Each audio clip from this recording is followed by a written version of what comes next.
ದೇವೋ ಭವ, ಪಿತೃದೇವೋ ಭವ, ಆಚಾರ್ಯ ದೇವೋ ಕೊಟ್ಟಿರೋ ಭಿಕ್ಷೆಯಿಂದ ನಿಮ್ಮ ಮುಂದೆ ನಿಂತಿದ್ದೀನಿ. ಒಪ್ಕೊಳ್ಳೋಂಗಿದ್ರೆ ನೀವೆಲ್ಲ ಕ್ಲಾಪ್ಸ್ ಕೊಡ್ಬೋದು, ಚಪ್ಪಾಳೆ ತಟ್ಬೋದು.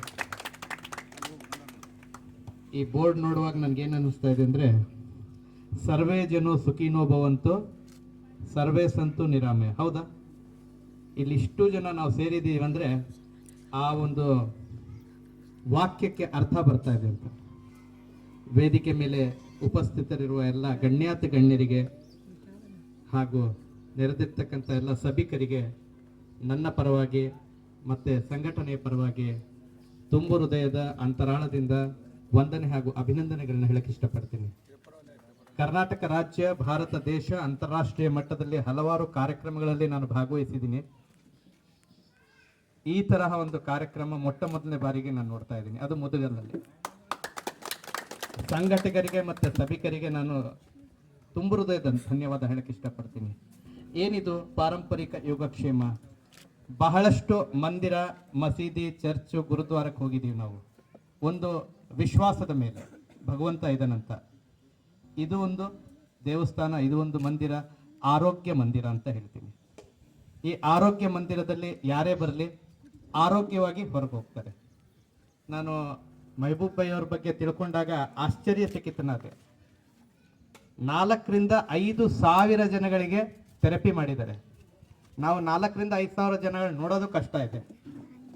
ಥೆರಪಿ ಮಾಡಿಸ್ಕೊಂಡವ್ರಿ ನಮ್ಮಂಗೆ ನಿಮ್ಮಂಗೆ ಗಟ್ಮುಟ್ಟಿ ಇಲ್ಲ. ಎಷ್ಟೋ ಜನ ಅದರಲ್ಲೇ ಡಿಸೈಡ್ ಆಗೋಗ್ಬಿಟ್ಟಿದ್ರು, ಇನ್ನು ನನ್ನ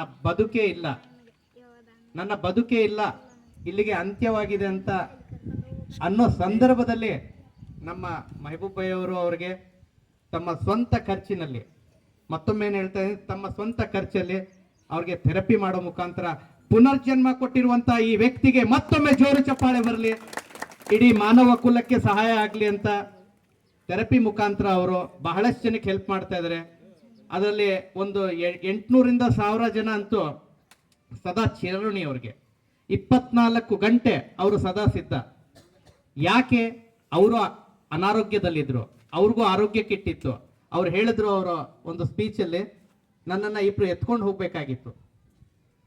ಅಂತಹ ವ್ಯಕ್ತಿಗೆ ಇಂಗ್ಲಿಷ್ ಮೆಡಿಸಿನ್ ಏನು ವರ್ಕ್ ಆಗದೆ ಇರುವಂಥ ಸಂದರ್ಭದಲ್ಲಿ ನಮ್ಮ 10,000 ವರ್ಷಗಳ ಹಳೆಯ ಆಯುರ್ವೇದ, ಪಾರಂಪರಿಕ ವೈದ್ಯ ಮತ್ತೆ TCM ಟೆಕ್ನಾಲಜಿ ಮುಖಾಂತರ ಥೆರಪಿಗಳು ಮಾಡಿಸ್ಕೊಳ್ಳೋ ಮುಖಾಂತರ ಅವರು ಆರೋಗ್ಯನ ಪಡ್ಕೊಂಡಿದ್ದಾರೆ.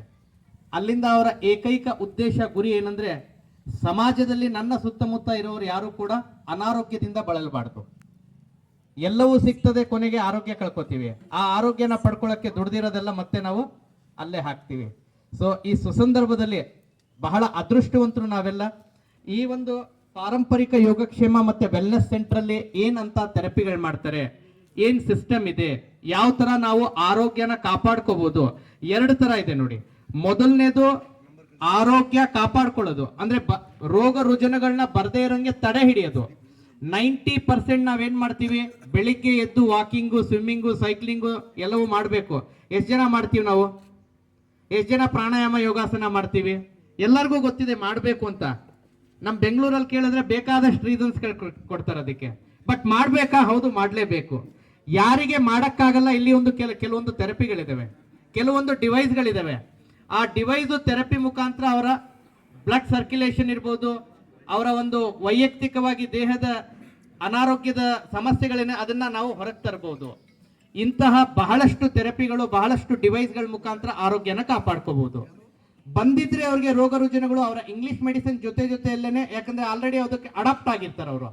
ಅದರ ಜೊತೆಯಲ್ಲೇ ಈ ಒಂದು ಪದ್ಧತಿನ ಅಡಾಪ್ಟ್ ಮಾಡ್ಕೊಳ್ಳೋ ಮುಖಾಂತರ ಮತ್ತೆ ಕೊನೆ ಉಸಿರಿರೋ ತನಕ ಆರೋಗ್ಯನ ಕಾಪಾಡ್ಕೋಬಹುದು. ಇದೊಂದು ಪುನರ್ಜನ್ಮ ಅಂತ ಹೇಳ್ತೀನಿ ಈ ಸಂದರ್ಭದಲ್ಲಿ.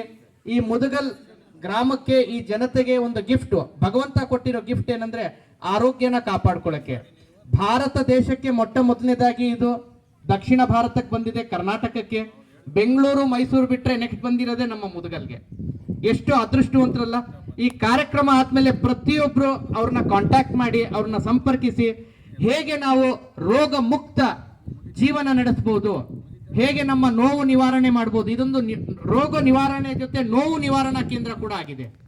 ಸೊ ಇಂತಹ ಒಂದು ಸುಸಂದರ್ಭದಲ್ಲಿ ಮತ್ತೊಮ್ಮೆ ಮಗದೊಮ್ಮೆ ಸಂಘಟಕರ ಪರವಾಗಿ, ಸಂಸ್ಥೆಯ ಪರವಾಗಿ, ವೇದಿಕೆ ಮೇಲಿರುವಂತಹ ಎಲ್ಲ ಗಣ್ಯಾತಿ ಗಣ್ಯರ ಪರವಾಗಿ, ಸಭಿಕರ ಪರವಾಗಿ, ಇಡೀ ಸಂಘಟನೆಗೆ ಅವರ ತಂಡಕ್ಕೆ ಶುಭವಾಗ್ಲಿ ಅಂತ ಹಾರೈಸ್ತಾ ಎಲ್ಲರಿಗೂ ಒಂದು ಮೆಸೇಜ್ ಏನಂದ್ರೆ, ರೋಗ ಮುಕ್ತ ರಾಷ್ಟ್ರ ಕಟ್ಟಬೇಕು ಅನ್ನೋ ಒಂದು ಪಣ ತೊಟ್ಕೊಂಡು ನಾವಿಲ್ಲಿ ಸೇರಿದ್ದೀವಿ. ಆ ಒಂದು ಪಣನ ನಾವೆಲ್ಲರೂ ಸೇರಿ ಜೊತೆಗೂಡಿ ಮಾಡೋಣ ಅಂತ ಹೇಳ್ತಾ ನನ್ನ ಮಾತನ್ನ ಮುಗಿಸ್ತಾ ಇದ್ದೀನಿ. Wish you all the best. Jai Hind, Jai ಫೋರ್. Thank you very much sir.